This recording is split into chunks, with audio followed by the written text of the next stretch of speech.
Hello students, welcome to Mastermind Classes. आज हम लोग क्लास 11 बिजनेस स्टडीज़ के सब्जेक्ट में फर्स्ट चैप्टर स्टार्ट करने जा रहे हैं।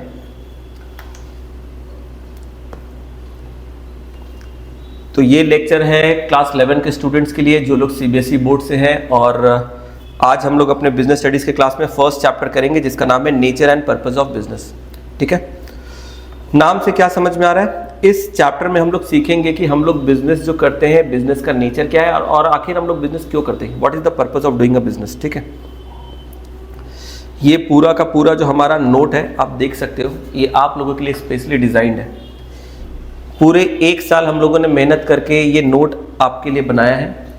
इसके जो कंटेंट है वो तो डिफरेंट ऑथर के बुक से हम लोगों ने उसको कलेक्ट किया है। मैं ऐसा क्लेम नहीं करूँगा कि ये मेरा खुद का ओरिजिनल क्रिएटेड कंटेंट है, बट स्टूडेंट को अच्छे से समझ में आए, उसको सिंप्लीफाइड लगे, इसीलिए बहुत ही चार्ट और डायग्राम के फॉर्म में आपका पूरा नोट्स बनाया गया। ठीक है, जिससे कि आपको एकदम cut to cut, crisp to the point आपको चीज़ें मिले। तो सबसे पहले हम लोग अपने चैप्टर को स्टार्ट कर रहे हैं, और जितने भी स्टूडेंट हैं आप लोग ध्यान से सुनेंगे। चैप्टर में सबसे पहले हम लोग जानेंगे ह्यूमन एक्टिविटीज। तो what is human activity? Very simple है ना। ह्यूमन एक्टिविटी का मतलब देखो, बुक से अंडरलाइन में करूंगा और आपको सुनना है, समझना है। Human activity definition, what is the definition of human activity? In every society people undertake varied activities to satisfy their needs. हर एक लोगों की अपनी अपनी ज़रूरतें होते हैं, और अपनी ज़रूरतों को पूरा करने के लिए बहुत सारे लोग अलग अलग तरह के एक्टिविटी परफॉर्म करते हैं। तो कोई भी इंसान कोई भी एक्टिविटी परफॉर्म करता है अपने नीड को पूरा करने के लिए, उसको बोलते हैं ह्यूमन एक्टिविटी। क्या बोलते हैं? Human activity. Simply human activities मतलब activities performed by human being. एकदम सिंपल, कुछ इसमें दिमाग लगाने की ज़्यादा चीज़ नहीं है। अब ह्यूमन एक्टिविटी 2 तरीके की होती है, एक को बोलते हैं इकोनॉमिक एक्टिविटी और एक को बोलते हैं नॉन इकोनॉमिक एक्टिविटी। ये क्या होता है? इकोनॉमिक एक्टिविटी मतलब जिससे आप अपना लिवलीहुड अर्न करते हो, इकोनॉमिक बेनिफिट डिराइव करते हो, वो एक्टिविटी जो हम लोग परफॉर्म करते हैं अपने लाइफ में इनकम अर्न करने के लिए, अपना लिवलीहुड अर्न करने के लिए, उसको बोलते हैं इकोनॉमिक एक्टिविटी। और इसके अलावा जो अदर एक्टिविटीज होती है उनको बोलते हैं नॉन इकोनॉमिक एक्टिविटी, जिससे हमें कोई मॉनेटरी बेनिफिट, इकोनॉमिक बेनिफिट नहीं हो रहा है, जिससे हमारा लिवलीहुड नहीं अर्न हो रहा है। तो इस तरह की एक्टिविटी क्या है? हमारी लेजर एक्टिविटी, जो हम अपने आप को सेटिस्फाई, मेंटली साइकोलॉजिकली सेटिस्फाई करने के लिए करते हैं, उसको बोलते हैं हम लोग नॉन इकोनॉमिक एक्टिविटी। तो एक बार रीड करते हैं, देखो। Economic activities are those activities which are undertaken with an aim to earn livelihood. आप अपने लिवलीहुड यानी कि जीविका, हिंदी में बोलते हैं, जीविकोपार्जन के लिए आप जो भी काम करते हैं उसको बोलते हैं इकोनॉमिक एक्टिविटी। जैसे कोई इंसान अगर किसी कंपनी में जॉब करता है तो ये जो है ये उसकी इकोनॉमिक एक्टिविटी है, because he is doing service in a company, he is providing his service. कोई इंसान बिजनेस कर रहा है, सेल्फ एम्प्लॉयड है, अपना खुद का काम करता है, तो वो भी उसकी इकोनॉमिक एक्टिविटी है, क्योंकि उससे उसको अपना लिवलीहुड अर्न करने में हेल्प मिल रहा है। तो कोई जॉब हो, कोई सर्विस हो, या कोई सेल्फ एम्प्लॉयड हो, जैसे कोई मान लो कोई एडवोकेट है, वो अपने खुद के चेंबर पे वो क्या करता है, अपना एडवाइजरी या कंसल्टेंसी का सर्विस देता है। तो वो खुद के, कोई एडवोकेट अगर अपने चेंबर में क्लाइंट को बुलाता है और उससे फीस चार्ज करता है, ये क्या है? ये उसकी इकोनॉमिक एक्टिविटी है। कोई डॉक्टर अपना क्लिनिक खोल के बैठा है, पेशेंट को चेक कर रहा है, वो क्या है? वो उसकी इकोनॉमिक एक्टिविटी है। तो किसी भी तरीके से जब आप अपने लिवलीहुड को अर्न करते हो तो इसको हम लोग क्या बोलते हैं? Economic activity. Non economic activity क्या है? देखो, non economic activities are those activities which are undertaken out of love, sympathy, sentiments and patriotism. कोई भी ऐसा काम जो हम लोग किसी भी इमोशनल रीजन से करते हैं, कोई भी, यहाँ दुनिया भर की चीजें बोली गई है, ये सब आउट ऑफ लव। जैसे कि अगर आप, कोई लड़का है वो डेट पे जा रहा है अपनी गर्लफ्रेंड के साथ, ठीक है, ये इकोनॉमिक एक्टिविटी है? No, obviously not. ये क्या है? वो क्यों जा रहा है? क्योंकि उसे वो पसंद है, मिलने का मौका मिला, जा रहा है। ठीक है, तो ये क्या है? Out of love. सिंपैथी, आप डोनेट कर रहे हो, आप मान लो कहीं पर गए, किसी रिलीजियस प्लेस में, मंदिर पे गए, आपने देखा वहाँ पर बहुत सारे गरीब लोग हैं, आपको दया आया, आपने कुछ खाने के लिए कुछ डोनेट कर दिया, कुछ पैसे आपने डोनेट कर दिए। या बहुत सारे जो बड़ी बड़ी कंपनीज होती है वो लोग क्या करते हैं, वो लोग जैसे कोई होता है ना, कोई नेचुरल कैलामिटी हो गया, फ्लड हो गया, साइक्लोन, कुछ भी, तो वो लोग डोनेट करते हैं। तो ये जो डोनेट किया जा रहा है, इससे कोई रिटर्न बेनिफिट तो है नहीं, ये हम लोग क्यों करते हैं? Out of sympathy. Sentiment, patriotism, 15 अगस्त आया, झंडा लहरा दिए, 26 जनवरी आया, झंडा लहरा दिए, देशभक्ति याद आ गया अपने को, अरे आज तो देशभक्ति का दिन है। तो ये क्या है? Non economic activity. सेंटिमेंट मतलब किसी भी तरह के सेंटिमेंट हो सकते हैं। एक लड़का है, उसके दोस्त का ब्रेकअप हो गया, वो उससे कंसोल कर रहा है। क्या कर रहा है एक्चुअली में? वो सांत्वना दे रहा है। मतलब ये सांत्वना देना, ये क्या है? Non economic activity. मतलब हम लोग कुछ भी कर रहे हैं काम की चीजों को छोड़कर, जो हम लोग अपने लिवलीहुड अर्न करते हैं उन चीजों को छोड़कर। मतलब job, business, profession. Job, business, profession, ये तो हमारे वो एक्टिविटीज है जिनसे हमें कमाई होती है, हम लोग अपना लिवलीहुड अर्न करते हैं। इसके अलावा हम लोग जो भी करते हैं वो सभी नॉन इकोनॉमिक एक्टिविटी है। अगर कोई घर पे बैठ के मूवी देख रहा है, watching TV, movies, non economic activity. कोई वीडियो गेम खेल रहा है, नॉन इकोनॉमिक एक्टिविटी। कोई घूम रहा है, ट्रैवल कर रहा है ना, अपना लेजर टाइम एंजॉय कर रहा है, नॉन इकोनॉमिक एक्टिविटी। फ्रेंड्स के साथ हैंग आउट करना, बॉयफ्रेंड या गर्लफ्रेंड के साथ डेट पे जाना, सब नॉन इकोनॉमिक एक्टिविटी। समझ में आ रहा है? किसी भी तरह का कोई डोनेशन देना, झंडा लहराना, ये सब क्या है? Non economic activity. ठीक है, झंडा लहराने का मतलब जैसे मिचिल में होता है ना, पार्टी के जो वर्कर लोग होते हैं वो मिचिल में जाते हैं अपने पार्टी का झंडा लेकर, वो भी क्या है? उसको पैसे मिलते हैं, तो इकोनॉमिक एक्टिविटी है। ठीक है, फ्री में कोई झंडा नहीं ले रहा था किसी का, हमें लगता है कि वो फ्री में है पर पैसे मिलते हैं उनको। ठीक है, चलो जो भी है, ये थोड़ा आउट ऑफ टॉपिक हो जा रहा है, आउट ऑफ कॉन्टेक्स्ट हो जा रहा है। चलो ठीक है, हम लोग अपने क्लास में ना एंजॉय करते करते पढ़ेंगे। ठीक है, एक से एक एग्जाम्पल देंगे, सब्जेक्ट भी समझ में आएगा, मजा भी आएगा। चलो, तो इकोनॉमिक और नॉन इकोनॉमिक एक्टिविटी हम लोग समझ गए।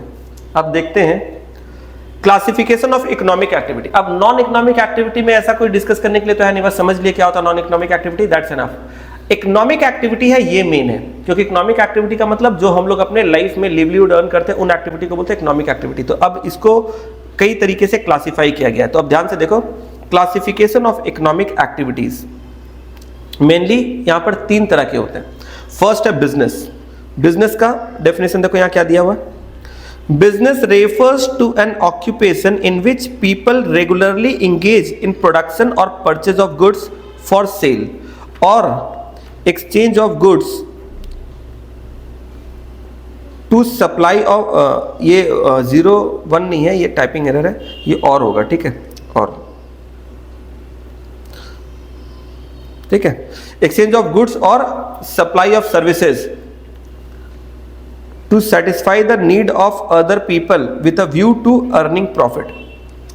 काफी लंबा सेंटेंस है। बोला जा रहा है कि business refers to an occupation, business एक ऐसा ऑक्यूपेशन है जिसमें people regularly engage in production और purchase of goods for sale, जिसमें कोई इंसान या तो प्रोडक्शन करता है किसी गुड्स का या तो गुड्स को परचेज करता है। क्यों?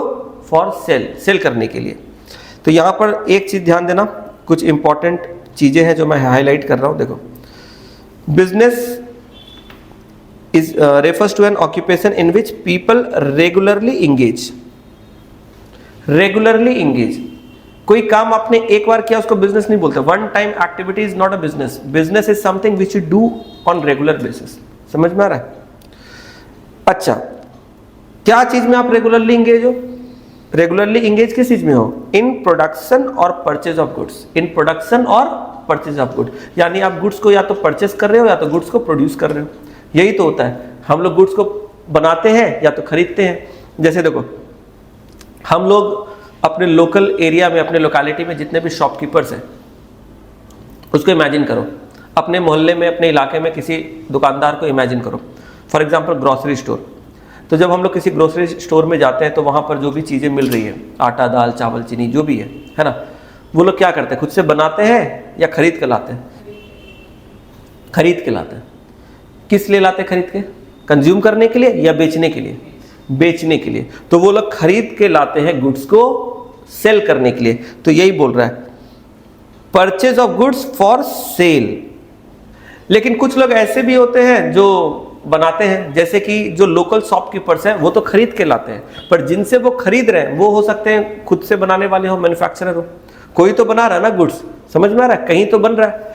हर वो चीज जो मार्केट में अवेलेबल है, कोई ना कोई तो उसे प्रोड्यूस कर रहा है, कोई ना कोई बना रहा है। और जो बना रहा है, जो मैन्युफैक्चरर है, वो किस लिए बना रहा है? बेचने के लिए। समझ में आ रहा है? तो मैन्युफैक्चरर बनाता है गुड्स, वो बेचता है होलसेलर को, होलसेलर फिर रिटेलर को, और रिटेलर से फिर हम लोग खरीदते हैं, यानी कि वी आर कंज्यूमर्स। हम लोग रिटेलर से खरीदते हैं। तो जो बना रहा है वो भी बेचने के लिए बना रहा है, जो खरीद रहा है वो भी बेचने के लिए। इसीलिए क्या बोल रहा है? रेगुलरली इंगेज इन प्रोडक्शन और purchase of goods for cell. तो यहाँ पर इंपॉर्टेंट क्या है, यहाँ पर सेल करने के लिए खरीदना है। अगर कोई चीज हम लोग परचेस करते हैं सेल्फ कंजम्पशन के लिए तो वो बिजनेस नहीं है। बिजनेस तब है जब आप कोई चीज खरीदते हो सेल करने के लिए। जैसे अगर मान लो आप अपने घर के लिए आटा, दाल, चावल, चीनी ये सब लेकर जाते हो, किसी दुकान से खरीदते हो, तो अगर आप अपने घर के कंजम्पशन के लिए आटा, दाल, चावल, चीनी ये सब ना ग्रोसरी आइटम अगर आप लेकर जाते हो, खरीदते हो, तो क्या ये आपका बिजनेस माना जाएगा? No, because you are purchasing all this for self consumption. लेकिन अगर मान लो कोई एक दुकान है जो मान लो कचौड़ी, समोसे ये सब बनाता है, और वो अपने दुकान में कचौड़ी समोसे बनाने के लिए वो क्या करता है, आटा, दाल, चीनी और जो भी चीज़ें हैं वो उसको जो चाहिए लगती है वो सारा चीज़ वो खरीदता है, जिससे कि वो दुकान में जा और अपना कचौड़ी समोसे जो भी है वो बना सके। वो जो सामान खरीद रहा है वो उसका बिजनेस के लिए वो खरीद रहा है। तो समझ में आ रहा है? तो यहाँ पर परचेज इज नॉट इंपॉर्टेंट। तुमको देखना पड़ेगा परचेज हम सेल करने के लिए कर रहे हैं कि क्या कर रहे हैं। सेल्फ कंजम्पशन के लिए अगर आप परचेज कर रहे हो इट इज नॉट बिजनेस, ठीक है।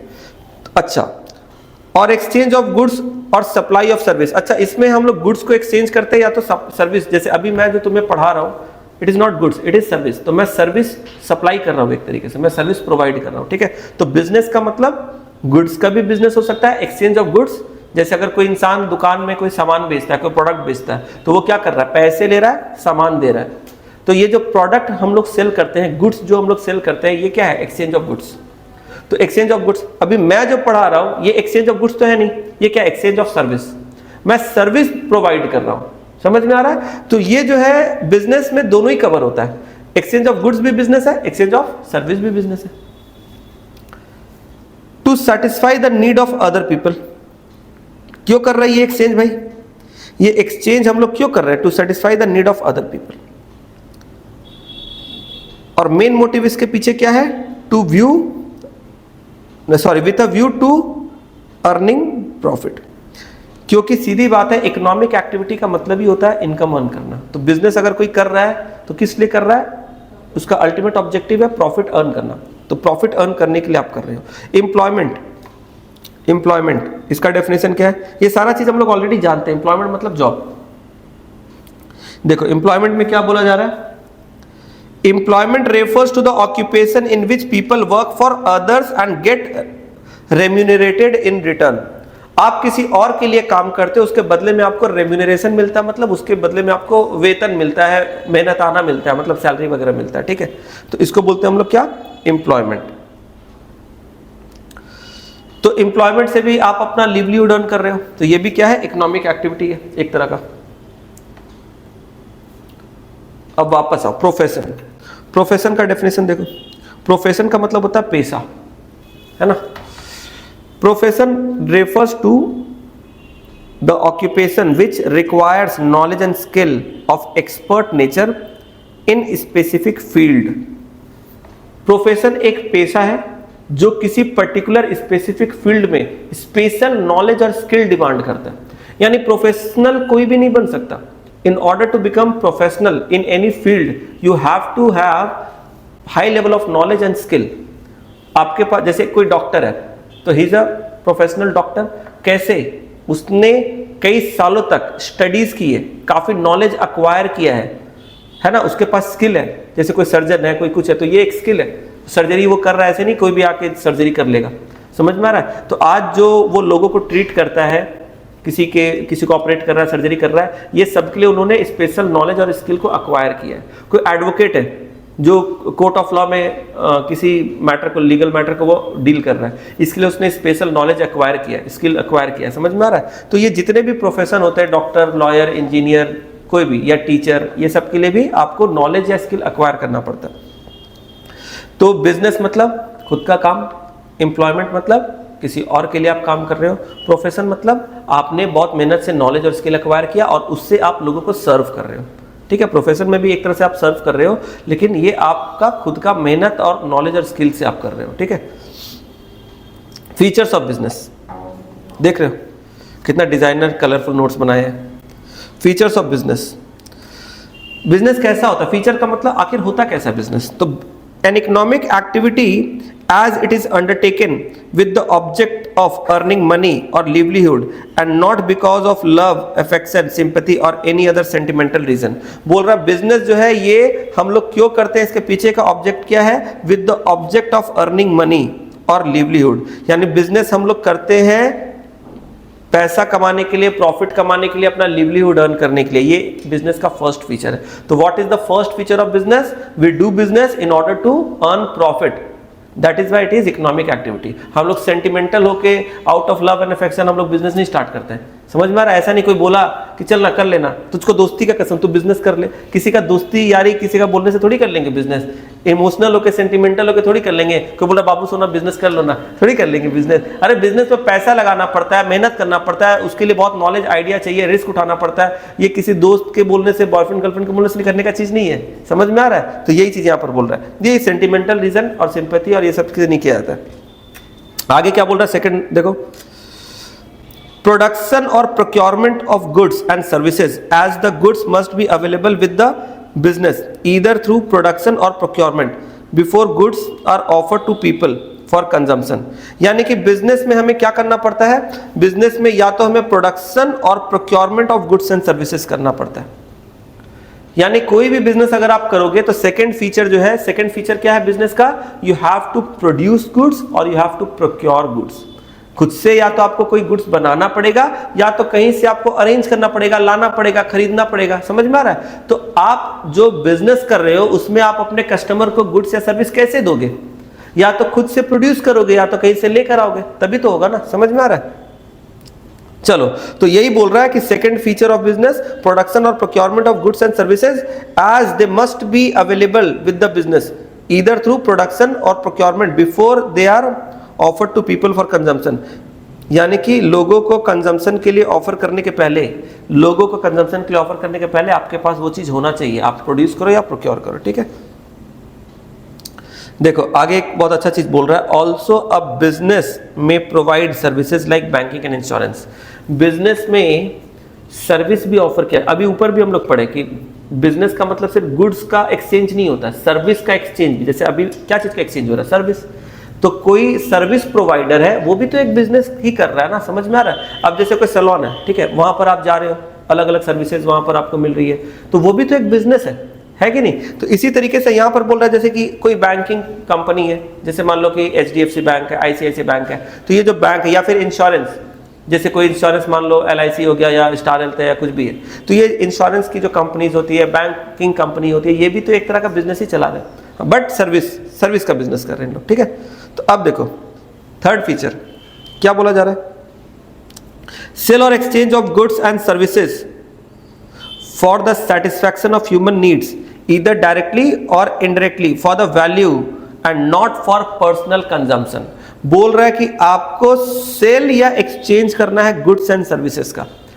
अभी हम लोग ऊपर भी यही पढ़े थे कि बिजनेस का एक फीचर क्या है कि एक्सचेंज होना चाहिए। क्या चीज का एक्सचेंज होना चाहिए? गुड्स का या सर्विस का।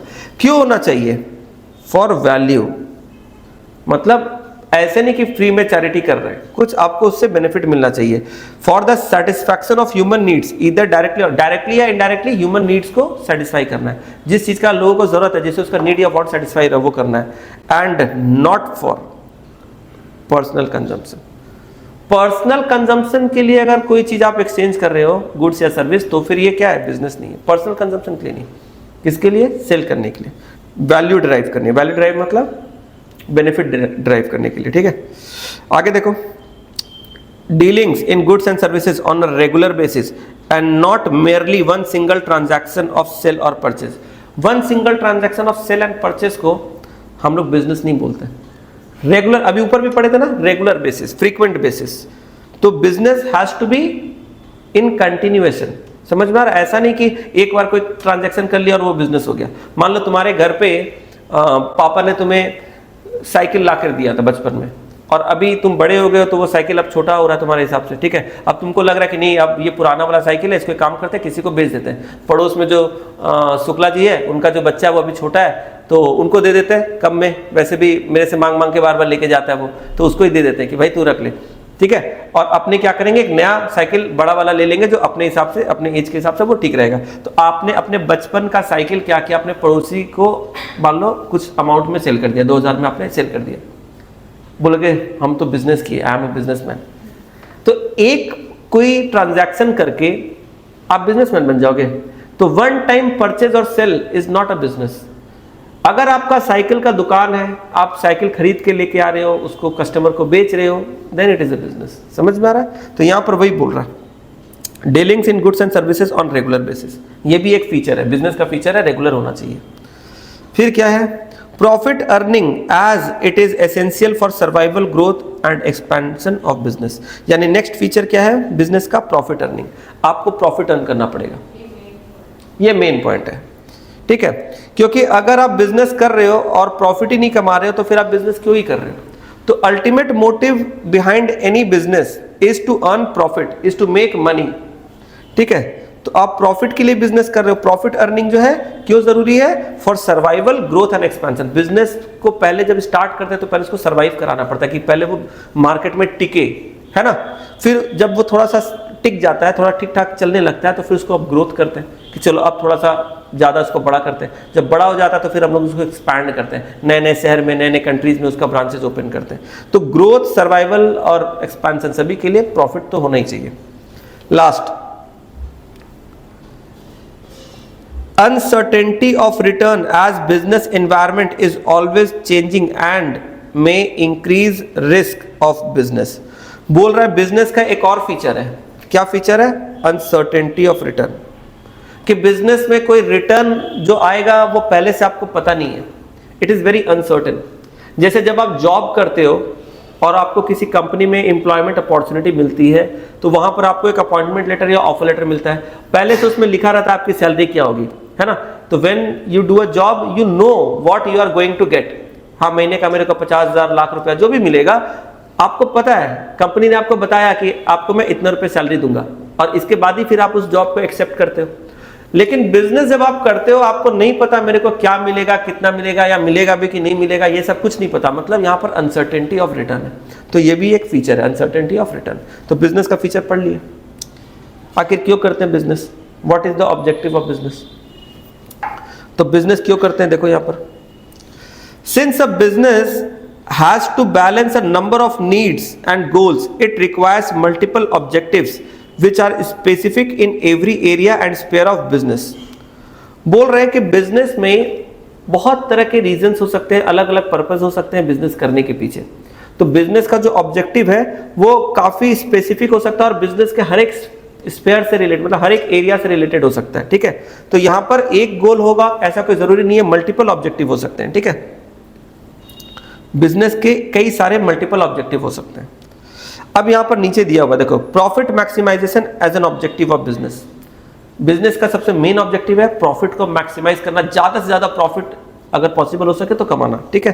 तो ये फर्स्ट एक है। देखो अब इसके अंदर क्या बोल रहा है, it is a source of income for the businessman. आखिर क्यों कोई भी आदमी मैक्सिमम प्रॉफिट अर्न करना चाहता है, प्रॉफिट मैक्सिमाइज क्यों करना चाहता है? क्योंकि बिजनेसमैन जो है, जो बिजनेस चला रहा है, उसका सोर्स ऑफ इनकम तो प्रॉफिट ही है। It can be a resource, it can be a source of finance for meeting expansion requirement of the business. Future में अगर आपको बिजनेस को एक्सपैंड करना है तो प्रॉफिट अगर नहीं रहेगा तो आप एक्सपेंशन कैसे करोगे? तो it is a source of finance, ये आपका फाइनेंस का सोर्स है। फ्यूचर में एक्सपेंशन करने के लिए जो फाइनेंस चाहिए उसका सोर्स है। It indicates efficient working of business, यानी बिजनेस एफिशिएंटली वर्क करे, अच्छे से काम चलता रहे, इसके लिए भी प्रॉफिट चाहिए। बिजनेस में प्रॉफिट ही नहीं हो रहा है तो आप कैसे काम आगे चला पाओगे? आपका बिजनेस एफिशिएंटली वर्क नहीं कर पाएगा। तो efficient working of the business के लिए प्रॉफिट इज नीडेड। अभी जो ये पॉइंट पढ़ रहे क्यों पढ़ रहे हैं? ऊपर का हेडिंग देखो, profit maximisation as an objective of business, यानी कि बिजनेस के ऑब्जेक्टिव में प्रॉफिट मैक्सिमाइजेशन सबसे इंपॉर्टेंट क्यों है?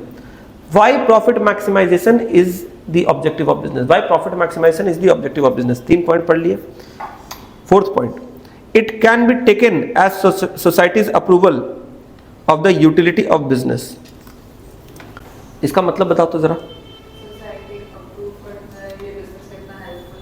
यस, अगर आप बिजनेस कर रहे हो और आपके बिजनेस में आप अच्छा कमा रहे हो, इसका मतलब लोगों ने आपको एक्सेप्ट किया। क्योंकि आप किसी भी बिजनेस में सक्सेसफुल तभी हो सकते हो, इनकम प्रॉफिट तभी अर्न कर सकते हो जब लोग आपके प्रोडक्ट या सर्विस को खरीदेंगे। लोग आपके प्रोडक्ट को खरीद रहे हैं, सर्विस को खरीद रहे हैं, तभी तो आपको इनकम मिल रहा है, उसी से तो प्रॉफिट आ रहा है। तो कहीं ना कहीं if you are making profit, if you are earning profit, it means people, society, they have accepted your business. आपका प्रोडक्ट में या सर्विस में उनको यूटिलिटी मिल रहा है। यूटिलिटी का मतलब इकोनॉमिक्स में पढ़े थे, सेटिस्फैक्शन। हाँ यस, उनका वांट या नीड सेटिस्फाई हो रहा है। यानी आप जो भी प्रोडक्ट या सर्विस ऑफर कर रहे हो पब्लिक को, कस्टमर को, उनसे उनका नीड या वांट सेटिस्फाई हो रहा है, तभी तो वो लोग खरीद रहे हैं, तभी तो इनकम हो रहा है, प्रॉफिट हो रहा है। तो अगर आपके बिजनेस में प्रॉफिट हो रहा है, ये एक तरह से सोशल एक्सेप्टेंस को भी इंडिकेट करता है, यानी आपका काम सही चल रहा है, आप अच्छा चीज बना रहे हो। ठीक है, it builds up the reputation of the business enterprise. जब आप अच्छे क्वालिटी की सर्विस देते हो या फिर अच्छा कोई प्रोडक्ट सेल करते हो, कस्टमर के वांट नीड को सेटिस्फाई करते हो, इससे समय के साथ साथ आपके बिजनेस का एक ब्रांडिंग होता है, रेप्यूटेशन बिल्ड होता है, जिसको हम लोग बिजनेस में क्या बोलते हैं, गुडविल। ठीक है, तो ये हो गया profit maximisation as an objective of business.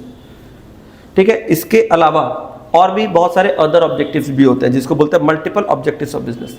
अब मल्टीपल ऑब्जेक्टिव्स में देखो और क्या क्या है, इकोनॉमिक एक्टिविटीज। ठीक है, एक बार देखते हैं, बहुत सारे मल्टीपल ऑब्जेक्टिव्स और भी दिए गए हैं। ठीक है, चलो देख लेते हैं फटाफट। इकोनॉमिक ऑब्जेक्टिव्स, ठीक है, market standing as a business enterprise must aim at securing a stronger standing in terms of offering competitive product to its customer and serving them to their satisfaction. क्या बोल रहा है, एक बार पढ़ो तो। Market standing as a business enterprise must aim at securing a stronger standing in terms of offering. अगर आपको मार्केट में as a businessman, as a business enterprise, आपको मार्केट में अपना पोजीशन बना के रखना है, स्टैंड करना है, तो आपको क्या करना पड़ेगा, आपको एक कॉम्पिटिटिव प्रोडक्ट ऑफर करना पड़ेगा, कॉम्पिटिटिव प्रोडक्ट ऑफर करना पड़ेगा। अगर आप मार्केट में स्टैंड करना चाहते हो, अपने पोजीशन को सिक्योर करना चाहते हो, आपका प्रोडक्ट ऐसा नहीं होना चाहिए कि कोई एकदम आम सा प्रोडक्ट है, वो कोई भी ये कर सकता है। लॉन्ग टर्म में आपका बिजनेस ग्रो नहीं करेगा, आप चला नहीं पाओगे। ऐसा प्रोडक्ट होना चाहिए जो मार्केट में हर कोई नहीं बना सकता, कुछ हाँ क्रिएटिव हो, थोड़ा अलग हो, कुछ डिफरेंट हो, कुछ एक्स्ट्रा वैल्यू मिल रहा है कस्टमर को, है ना, कुछ अलग आप उसको ऑफर कर रहे हो, तो ऐसा कोई competitive product, it must not be something जो बहुत ही कॉमन है। ठीक है, to its customer and serving them to their satisfaction, और इससे उसका आपका ऐसा प्रोडक्ट है जो काफी कॉम्पिटिटिव है और उससे लोगों का क्या हो रहा है, वांट सेटिस्फाई हो रहा है। ठीक है, तो आप मार्केट में टिकोगे। नेक्स्ट देखो, innovation is important as no business enterprise can flourish in a competitive world without innovation. Time to time आपको आपके प्रोडक्ट को भी चेंज करना होगा, अपग्रेड करना होगा, और समय के हिसाब से, टेक्नोलॉजिकल डेवलपमेंट, टेक्नोलॉजिकल एडवांसमेंट के हिसाब से, लोगों के एस्पिरेशंस और नीड के हिसाब से आपको अपग्रेड करना पड़ेगा। जैसे तुम ध्यान से देखो, पहले क्या होता था, बहुत सारे जैसे बहुत साल पहले, चलो एक सिंपल से एग्जाम्पल, बहुत साल पहले जब स्कूल में बच्चे लोग पेन से लिखते थे ना, तो उस टाइम पे ना फाउंटेन पेन यूज होता था।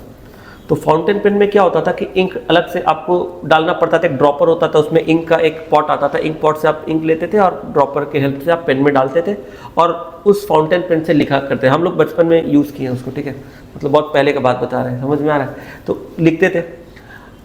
इससे एक प्रॉब्लम होती थी, कभी कभी मालूम है हाथ में इंक लग जाता है। तुम लोग कभी यूज़ किया फाउंटेन पेन? यूज़ किया तो थोड़ा बहुत आइडिया होगा, अगर नहीं यूज़ किया तो मम्मी पापा से पूछना, बताएंगे वो लोग, ठीक है। तो अगर आपने ठीक से सही जगह पर नहीं पकड़ा है, मतलब एक पेन को पकड़ने का भी एक पर्टिकुलर प्लेस होता है, अगर आपने गलती से ज़्यादा टच कर दिया वो निप जो होता था पेन का, तो आपके हाथ में एक तो इंक लगेगा उससे, और दूसरा प्रॉब्लम क्या है, बहुत बच्चे लोग जब लड़ाई करते थे तो एक दूसरे के ऊपर पेन झाड़ देते थे। अब तुम लोग वो नहीं देखे हो, हम लोग देखे वो चीज़।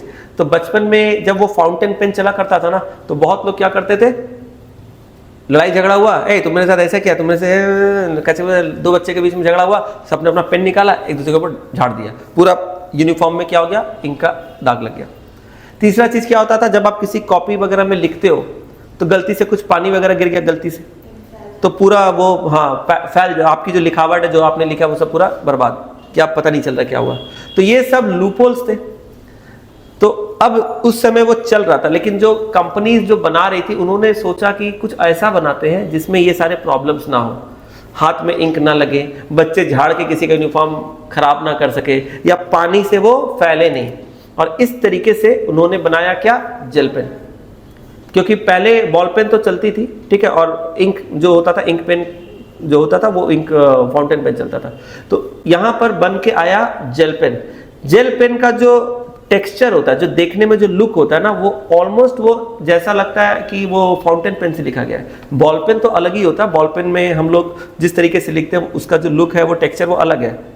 पर इंक पेन जो होता है, इंक पेन मतलब फाउंटेन पेन, उसका टेक्सचर थोड़ा अलग होता है। लेकिन जेल पेन जब बना था तो वो लुक देता था जैसे कि वो फाउंटेन पेन की तरह है, पर वो दिखता था बिल्कुल बॉल पेन की तरह। दिखता है बॉल पेन के जैसा, पर वो लिखता है फाउंटेन पेन, इंक पेन की तरह। और इसलिए मार्केट में बहुत हिट हो गया, और इसमें कोई झाड़ने का टेंशन नहीं, पानी गिरने पे इंक भी नहीं फैल रही है। तो ये एक नया इनोवेशन था, नया टाइप का। आज तो जेल पेन काफी कॉमन है, हर बच्चा यूज करता है, पर जेल पेन बहुत जब आया था उस समय हमें याद है काफी पॉपुलर हुआ था। तो समय के साथ देखो, जब चीजें बदलती है ना, तभी वो मार्केट में वो सक्सेसफुल होती है और लोग अच्छा पैसा बनाते हैं। पहले जब मोबाइल फोन था उसमें सिर्फ कॉल लगा करता था, बड़ा सा फोन था, फिर उसमें एक SMS का फीचर आया नया, कुछ लोगों को लगा रहे वाह, फोन से हम लोग मैसेज भी भेज सकते किसी को। उसके बाद फिर क्या हुआ, उसमें कैमरा भी आ गया, रेडियो भी आ गया, तो लोगों को लगा रहे इसी में चलते फिरते बोर हो रहे, चलो मोबाइल से गाना भी सुन लो, कुछ अच्छा दिख गया तो चलो फोटो भी खींच लो। तो धीरे धीरे करके प्रोडक्ट में कितना इनोवेशन हो रहा है, और तभी ये सारे प्रोडक्ट देखो समय के साथ इनका मार्केट और बड़ा होता जा रहा है। कुछ ऐसे भी प्रोडक्ट्स हैं जो पहले चला करते थे लेकिन आज वो मार्केट में एग्जिस्ट नहीं करते, क्योंकि उन्होंने अपने प्रोडक्ट में कोई चेंज नहीं किया, कुछ इनोवेट नहीं किया, मार्केट से एकदम आउट ऑफ डेट, मतलब ऑब्सोलेट हो गया। जैसे कि ऐसा कोई प्रोडक्ट बताओ जो पहले चलता था अब नहीं चल रहा है because of lack of innovation, ऐसा कुछ? क्या नहीं चलता? पार्ले जी चलता है। पार्ले जी की जो बिस्किट है वो आज भी इंडिया में सबसे हाईएस्ट सेलिंग बिस्किट है, और इसका जो इनकम है वो काफ़ी अच्छा है, प्रॉफिटेबल है, काफ़ी अच्छा इनकम है। हाँ,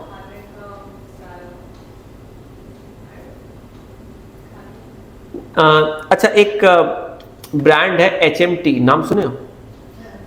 HMT वॉच बनाती थी, अब वो नहीं चलती है, नाम किसी ने सुन लिया तो बहुत बड़ी बात है, पर अभी ये एकदम ही ब्रांड एकदम बंद हो गई है।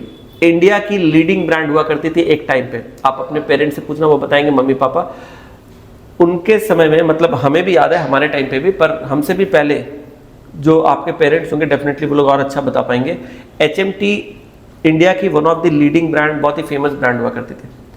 इतना डिमांड था, मतलब क्या होता था ना पहले के ज़माने में, जैसे किसी अगर लड़के की शादी हो रही है तो वो लोग दहेज में मांगते थे कि लड़कवा के HMT के घड़ी चाहिए, समझ गया ना? डोंट टेक मी अदरवाइज, ठीक है?